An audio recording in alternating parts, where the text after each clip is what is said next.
I carried my husband's phone into the repair shop on Commercial Street, thinking I was doing what any wife does on a busy Tuesday, ticking off a small chore that didn't deserve a second thought. And yet the moment our longtime family friend Kevin Torres drew me aside with that grave look and turned the glowing screen toward me, the ordinary scaffolding of my life buckled, because what I saw was not a cracked display begging for a new pane of glass, but a lined-up future in cold little squares, a queue of pre-scheduled text messages ready to fly out into the world without him lifting a finger. I've always believed it's the small, automatic choices that decide our fate more than the proud, dramatic ones. And that morning in Portland, Maine, I had simply lifted Robert's phone from his nightstand, recognized the spiderweb fracture he'd ignored for weeks, and decided to help, never imagining that a simple errand could slice a quiet marriage cleanly in two. My name is Stella Hammond, 66, 41 years married to the same man in an old Victorian on Munjoy Hill, where our 3 children learned to take the stairs carefully, and where, in later years, grandchildren tracked in December, snow and July sand, as if the house itself breathed with the seasons. And after nearly 4 decades as a librarian, I had retired into a life that felt calm and predictable in the blessedly boring way of weather you can read without checking the forecast, while Robert still put in part-time hours as a dentist and talked endlessly about stopping, although the restlessness that had kept him pacing and checking his phone the night before suggested an altogether different countdown. Our roles had been clear for decades, as neat as labeled drawers in a card catalog, with him owning the finances and the big decisions, and me keeping the home steady and the peace intact. And I had learned to stop pushing when he smoothed his voice into that professional calm that made patients trust him and made me, over time, quiet. Kevin's shop sat between a cafe and a used bookstore, and survived because neighbors trusted it the way you trust a light on your porch to be there every evening, and for 15 years he had fixed our gadgets and, in small ways, our nerves. His wife once brought me soup when pneumonia settled in my chest. His daughter used to come to my book club, so when he called at 3:30 with an unusual urgency and asked me to come alone, I felt that subtle tilt in the day that older women recognize, the sense that life is about to be measured in a before and an after. He closed the door and flipped the sign and spoke my first name in a careful way he'd never used, then told me to freeze the cards and change the locks. And when I demanded to know why, he showed me the proof. 7 future-dated texts to one number, spaced across 3 months. Not a single word about love, only instructions, insurance policy numbers, safe combinations, and repeated mentions of my supposed memory problems that he had allegedly reported to Dr. Patterson. An orderly plan to rationalize my death and collect a $750,000 payout, culminating in a final message scheduled for January 12th that said it was done. The funeral had been yesterday, Boca next week, the condo ready, as if my absence were a logistical milestone and not a life. Kevin, pale with horror, urged me to call the police, but I understood how quickly a respected dentist could talk his way around drafts and hypotheticals, while a retired librarian could be framed as forgetful. So I asked him to document everything, every screen and timestamp, then to hand the phone back tomorrow with a smile and the lie that nothing at all had been unusual, because sometimes the only way to expose a trap is to step away and let the trapper believe you never saw it.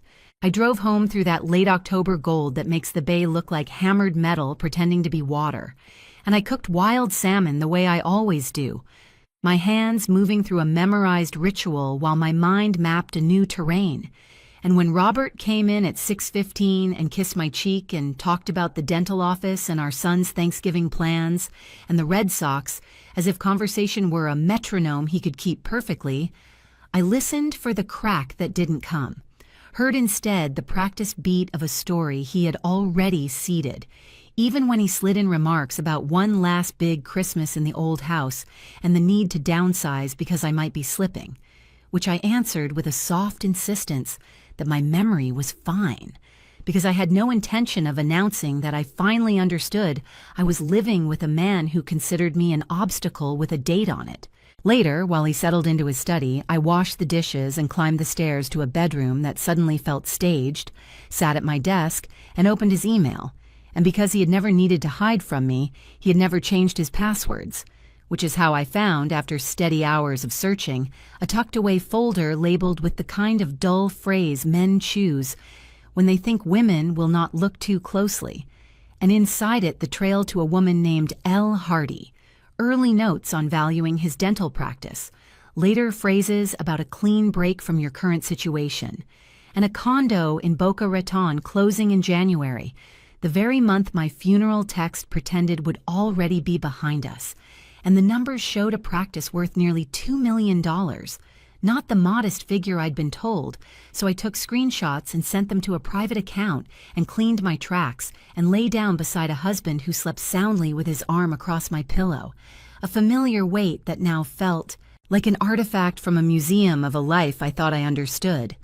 At dawn, I walked to the only place where my breath slows and my reason sharpens, the Portland Public Library, a second home for nearly 4 decades, and asked Marion at the reference desk for discreet help, which is a phrase librarians understand better than any other, and together we followed the thread from L to Laura Hardy, 42, Boston consultant specializing in medical practice acquisitions, divorced, successful, often in Portland for work, and as the search results settled into a name and a biography and a travel pattern, the line connecting a condo in Boca and a January calendar and my supposed forgetfulness became hard and straight and undeniable.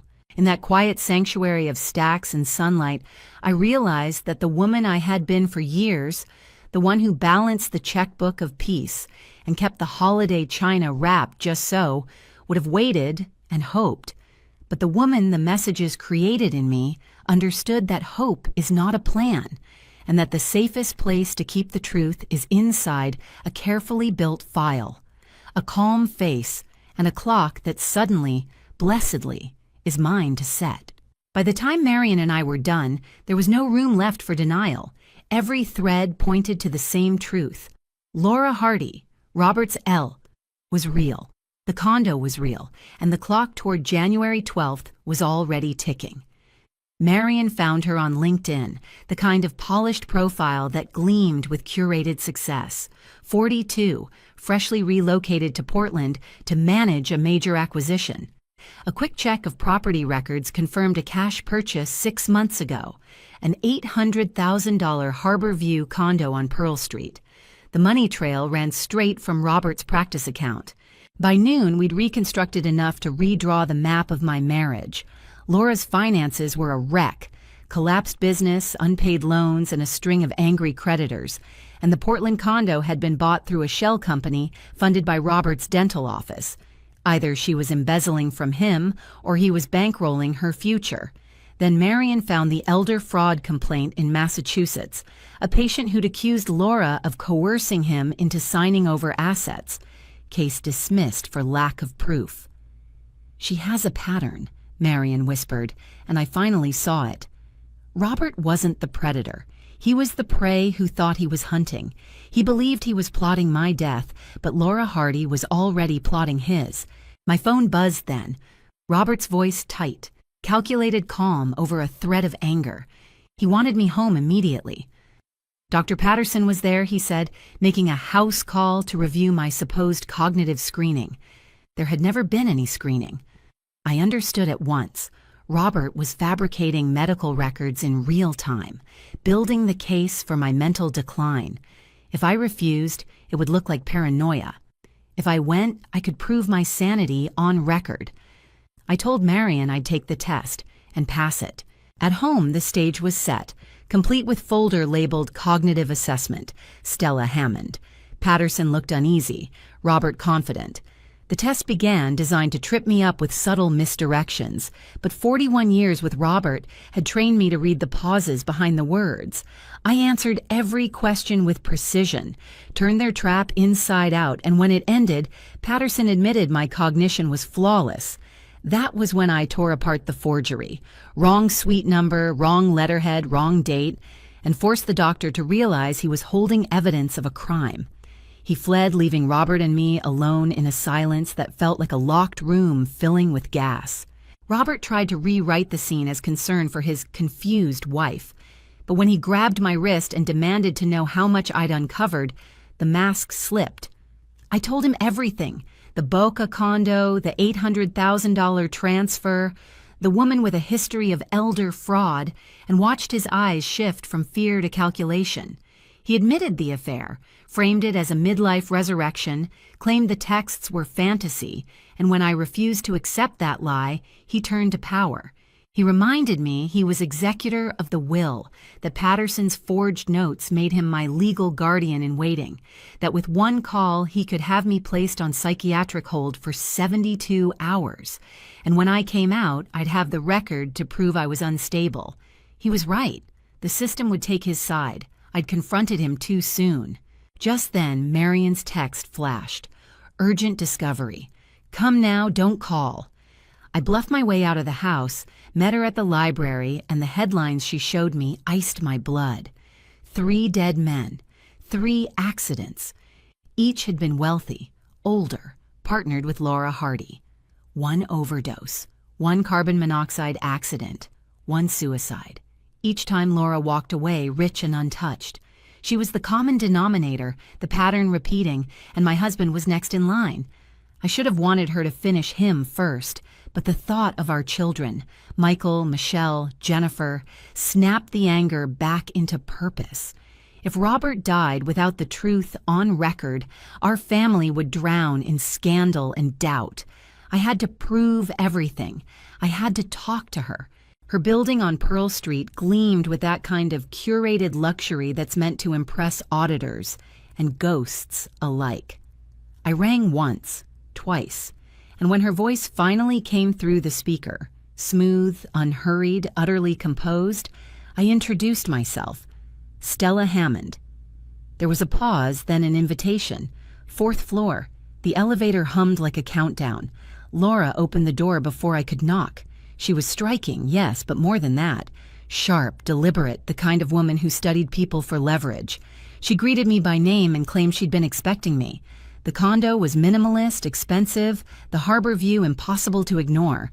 She offered wine. I declined. She mentioned Robert's concern that I was becoming paranoid. When I refused to play along, she dropped the pretense. Calmly, elegantly, she laid out the blueprint of destruction. Robert's plot to kill me, his plan to stage my death, and then her own plan to erase him once his usefulness ended. She described it all with the serenity of someone reciting weather data, the murder-suicide staged for pity, the liquidation of assets she would oversee for a consulting fee. Then she smiled and presented her bargain.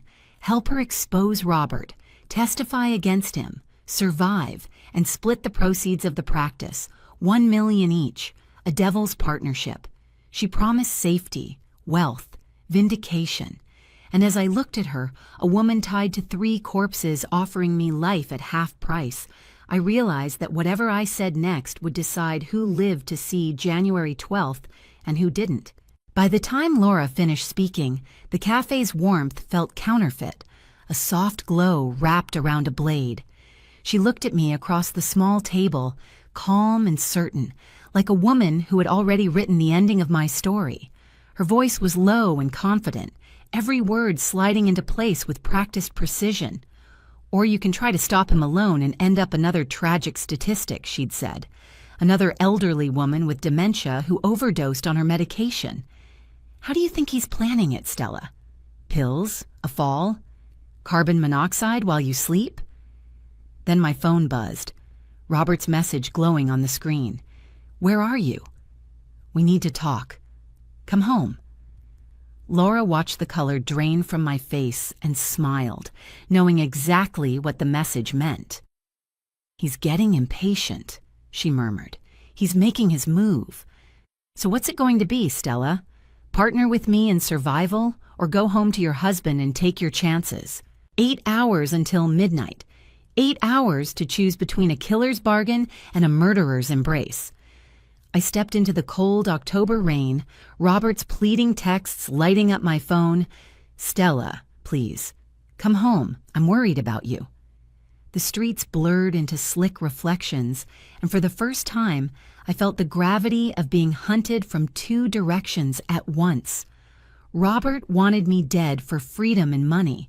Laura wanted him dead for profit and cover, and both of them thought I was harmless. I drove to the Eastern Promenade, parked near the overlook where the bay spread like black glass beneath the storm clouds, and tried to think. The air tasted of salt and iron. My thoughts were sharp, but cold, mechanical. I wasn't prey anymore. I was inventorying predators. Robert had already started poisoning my reputation, calling our children, twisting my reality into his narrative of decline. When my eldest, Michael, called, the concern in his voice wasn't love, it was doubt planted by his father. He told me Robert said I was paranoid, that I'd been fabricating stories about fake records and mysterious women. And when he mentioned a facility, a place for evaluation, I understood what came next. If Robert couldn't kill me quietly, he'd lock me away alive and let the system do it for him. I needed to shatter that illusion before it hardened. So I asked him the one question that would anchor him in truth. Where was I on September 12th? He hesitated, confused, and when I explained that Robert had forged medical records, claiming I'd been at Dr. Patterson's office while I was actually at a library conference in Boston, with receipts, photos, and witnesses, silence replaced his certainty. "Someone's making me look incompetent, Michael," I said, "and your father's the one doing it." He promised to come, bringing Michelle and Jennifer with him, and I could only hope he'd arrive before the final act began. 3 hours to midnight. Rain gone, air raw. I called Marion. Together we built a dossier thick enough to fill a courtroom. Every email, every transfer, every forged document, dated, cross-referenced, labeled, a record of methodical betrayal. But as we stared at the stack under the library's fluorescent light, I knew it wasn't enough. Every piece of paper could be dismissed, reframed, rationalized. I didn't need evidence that could be argued. I needed proof that couldn't. The kind of proof that captured its own confession. So I set the trap. At 9 o'clock, I called Laura. Told her I'd join her plan, that I wanted survival over martyrdom. We arranged to meet at a public cafe on Congress Street. Neutral ground, open space, witnesses. I wasn't alone. Marion watched from another table, laptop open, her phone recording audio and video. Laura arrived on time, poised as ever, cappuccino in hand, sliding into the booth with that easy composure of a woman who's never been cornered. She carried a folder, its edges neat and deliberate. "So you've decided to be smart," she said. "I've decided to stay alive," I replied. She laughed softly. "That's not the same thing." Then she pushed the folder toward me. Inside were copies of Robert's messages, the bank transfers, even the forged medical records. Too perfect, too clean, as if assembled for an exhibit. "This is everything the police will need," she said. "We go together tomorrow morning. You and me, and 2 credible women with matching stories. They'll arrest Robert immediately." It was bait, I realized. Bait wrapped in logic. She needed me to look complicit so she could control the narrative once Robert was gone. "After he's arrested," I asked, "what happens?" She smiled. "You hire me to handle the sale. I get my fee. You get the rest. We both walk away clean."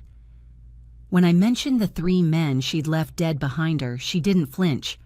"I didn't kill anyone, Stella. People die, accidents happen, and if you try to connect me, you'll look unhinged. Investigative wives always do."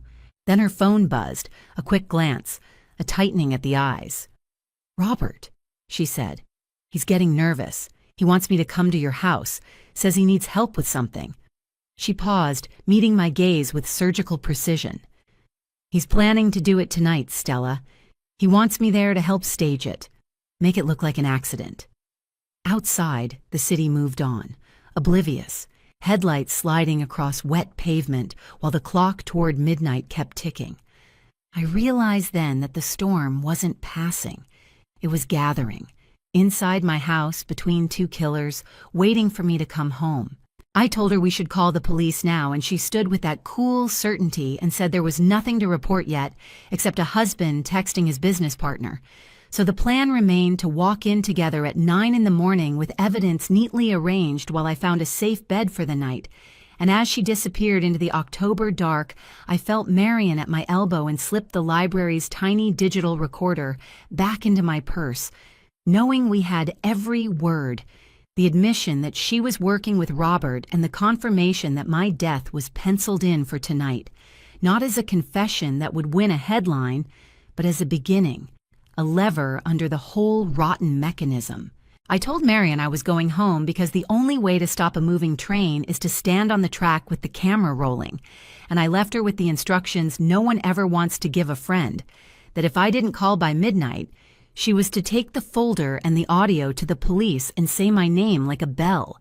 The house waited the way a stage waits, a single kitchen light, a bottle breathing on the table, 2 glasses already poured like a script had been placed and underlined, and Robert smiled with that familiar warmth that had covered sins I never imagined, inviting me to sit and talk and resolve things, and I stayed standing because I had come to end the play, not join it.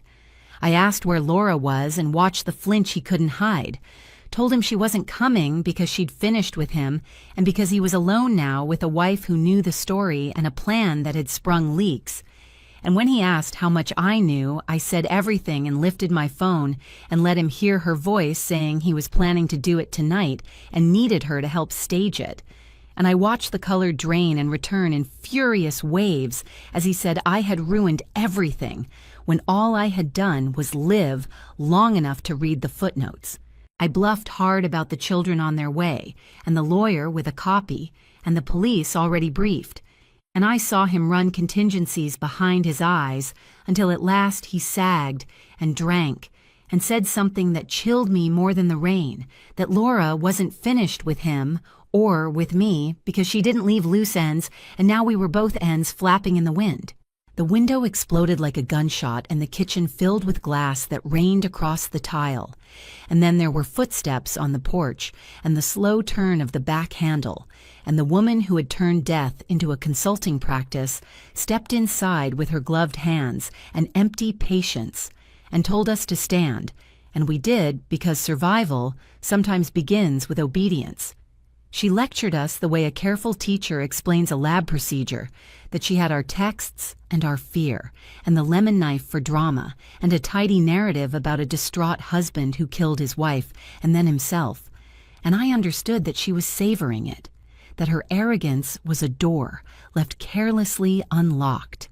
I told her she had miscalculated, not because bravado saves lives, but because truth spoken cleanly can jam a predator's timing. And I lifted my phone so she could see that I'd been on an open call with Marion for 20 minutes, and that every word in our ruined kitchen had gone to the one woman in Portland least likely to misfile a recording. Marion's thin voice came out into the room and said she was calling the police, and the fury that rose in Laura's face was the clearest thing I'd seen in 2 days. When she lunged for the phone, I moved first with the kind of speed you develop shelving heavy books on high ladders, flinging the coffee into her eyes and knocking the knife wide with the heel of my hand, and I ordered Robert to the front door because for the first time in my marriage, he could follow or die. We ran into the cold like teenagers, stumbled into the car, and I drove because his hands shook and because I had always driven in emergencies, even when no one noticed, called Marion back and learned the patrol cars were already on the way to our street and that she was bringing everything to the station. The Portland Police Building rose like a lighthouse, and we hurried inside with our glass-dusted clothes and our ragged breaths, and I said the words that sounded like someone else's life, that there had been an attempted murder and a conspiracy and fraud, and that we had evidence. And they led us into a bright room with a recorder and a detective whose pen seemed to sharpen as she listened. Marion arrived with our binder and the audio, and as Detective Morgan paged through transfers and texts and timelines, Robert hunched and tried on the costume of a man who had been led astray, admitting the affair, the sale, the lies, and shifting the killing from his hands to Laura's as if guilt were a coat you could pass across a table. And I let him, not because I believed him innocent, but because the record would be the record, and I needed him scared enough to cooperate while the net closed. The detective said the words I needed to hear, that Maine allows one-party consent, and the recording was admissible, and an alert for Laura had already gone out, and a car would be at my home. And she asked me if I understood how long this would take, and I said I was not going anywhere because I had been still for too many years already. In that small room, I felt the shape of my life straighten, the soft-spoken librarian who knew how to build airtight cases, and the wife who knew her husband's tells, and the grandmother who would not let her children inherit a story full of smoke and rumors. I realized that survival had stopped being a choice and become a craft. Somewhere in the night, Laura Hardy was recalculating. Somewhere in the city, my children were driving north, rehearsing the versions of their parents they thought they knew. And somewhere inside me, a steadier woman stepped forward and took the pen. I understood then that dawn would bring more than light. It would bring subpoenas and statements and bodyguards at the door, and a search for a woman who thought she swam invisible. And I promised myself I would not waste another breath on disbelief or pity, that I would see this through to the kind of ending older women rarely get in stories like mine. An ending where the truth is documented, and the predators are named, and the house on Munjoy Hill is finally quiet for reasons that honor the living.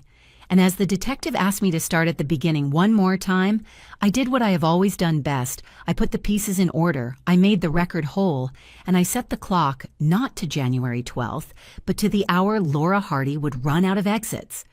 We repeated our statements until the sky went pale, Robert clinging to a story of manipulation and remorse, while I kept to the narrow lane of dates, documents, and verifiable facts.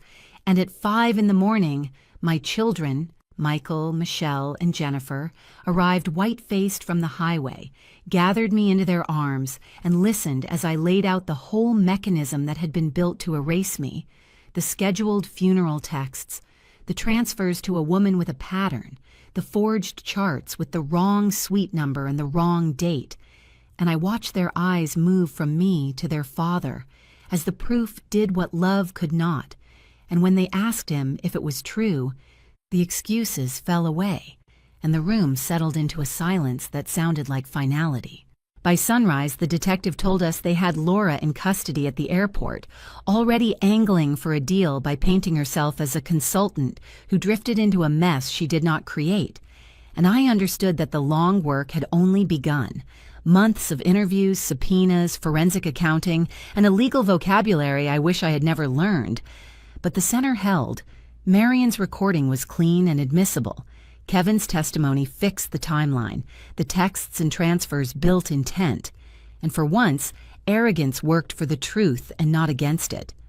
We were released at 7, and I chose daylight for my return to the house I had kept for 41 years, accepted the young officer's quiet praise for the coffee and the courage, and told him the only fact that mattered now, that whatever Robert had been to me in the eyes of the world, he no longer was. What followed moved with the steady rhythm of consequence rather than drama. The tape on the broken window, the bench by the bay where I told Robert's attorney that remorse would not buy him grace. The weeks of cataloging and court dates that turned my life from shock to record. And then the outcomes. 25 years for Laura after the pattern finally revealed itself in money trails and witness statements from the old cases. 12 years for Robert on a plea and cooperation that could not scrub the choice he made to plan my death rather than say the word divorce, and a divorce decree that left me with the house, the retirement, and the share of his practice that was already mine by right. I did not celebrate any of it. I treated it the only way that felt honest, like shelves set back in order after a storm. Then came the work of living, which turned out to be both smaller and braver than I expected.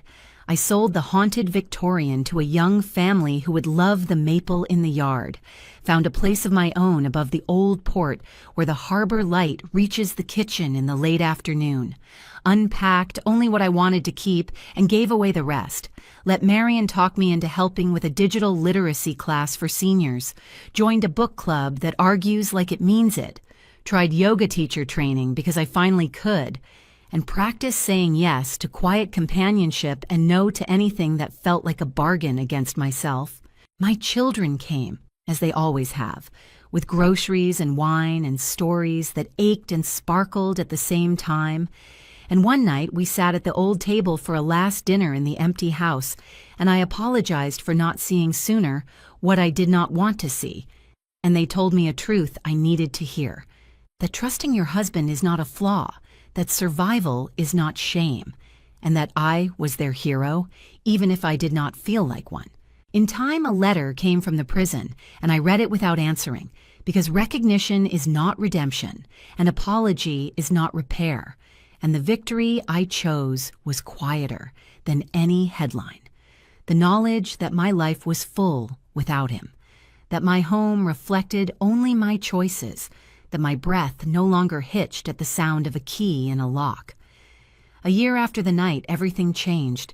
I stood on my balcony above Casco Bay while the water burned gold and copper, and I understood the lesson that matters at 66, that survival is not merely breathing, but refusing to surrender your worth, your name, or your future to anyone else's story, and that being underestimated is a blade you can turn in your own hand if you have the patience, the evidence, and the will to move 3 steps ahead. So tell me, what would you have done in my place, with the clock ticking and the tide turning, with love soured into threat and 2 predators circling the same prize? Share your thoughts in the comments, and if you found strength in this story, stay with me for the next chapter. Tap the video on your screen now, because the twist that saved me then may just be the one that saves someone you love.